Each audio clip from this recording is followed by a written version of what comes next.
Ever feel like 24 hours just aren't enough? You wake up in the morning with a clear plan. Maybe you even make a mental checklist of everything you'll accomplish. But then, somehow, the day slips away.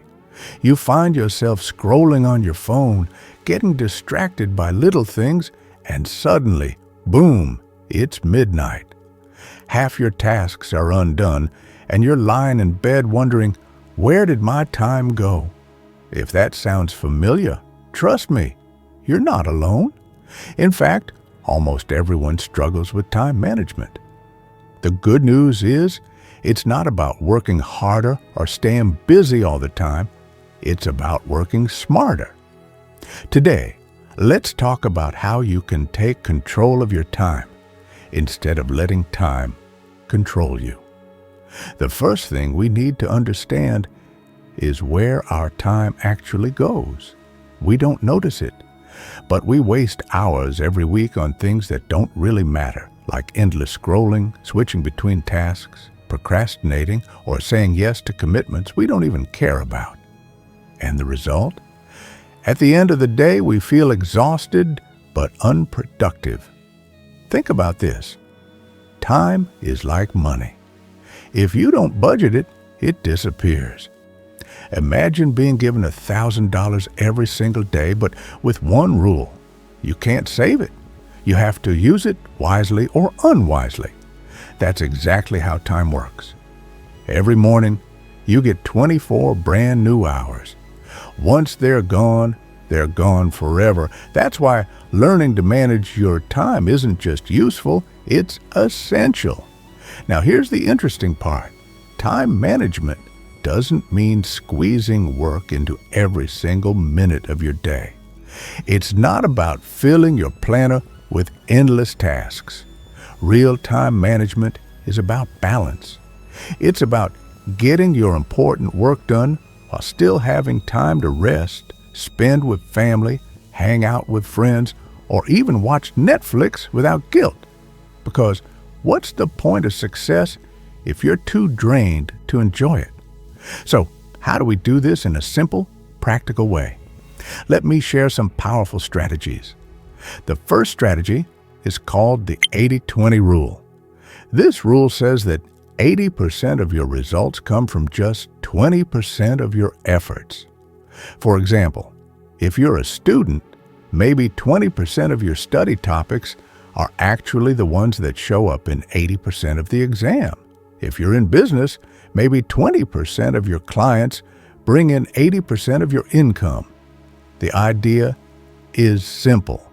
Instead of trying to do everything, focus on the few things that make the biggest difference. That's smart time management. The second strategy is to use a to-do list or planner. It sounds old-fashioned, but writing things down really works. When you put tasks on paper, you free up space in your brain. You don't have to keep remembering them, which reduces stress. And the best part, crossing items off your list feels amazing. It's like a mini celebration every time you finish something. The third strategy is time blocking. This means dividing your day into blocks of time and giving each block a purpose. For example, from 9 to 11 in the morning, you focus on your most important work. From 11 to 12, maybe you exercise. From 1 to 3, you answer emails. The magic of time blocking is that it forces you to be intentional. If you don't plan your time, someone else will. The fourth strategy is to take regular breaks. I know it sounds counterintuitive. You might think, if I stop working, won't I waste time? Actually, no. Breaks are like fuel stops for your brain. One technique I love is the Pomodoro technique. Work for 25 minutes, then take a 5-minute break. After 4 rounds, take a longer break of 15 or 20 minutes. This keeps your focus sharp and prevents burnout. The fifth strategy is to cut distractions. Let's be honest, our phones are the biggest time thieves. A quick look at Instagram or TikTok can easily turn into half an hour of scrolling. If you want to reclaim your time, put your phone on silent, turn on Do Not Disturb, or use apps that block social media while you work. Protect your focus.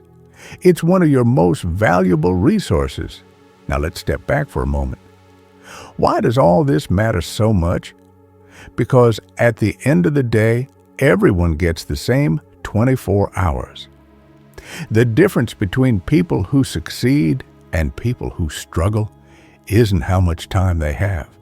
It's how they use it. Imagine if you could take back just one extra productive hour every single day. That might not sound like much, but over a year, that's 365 hours.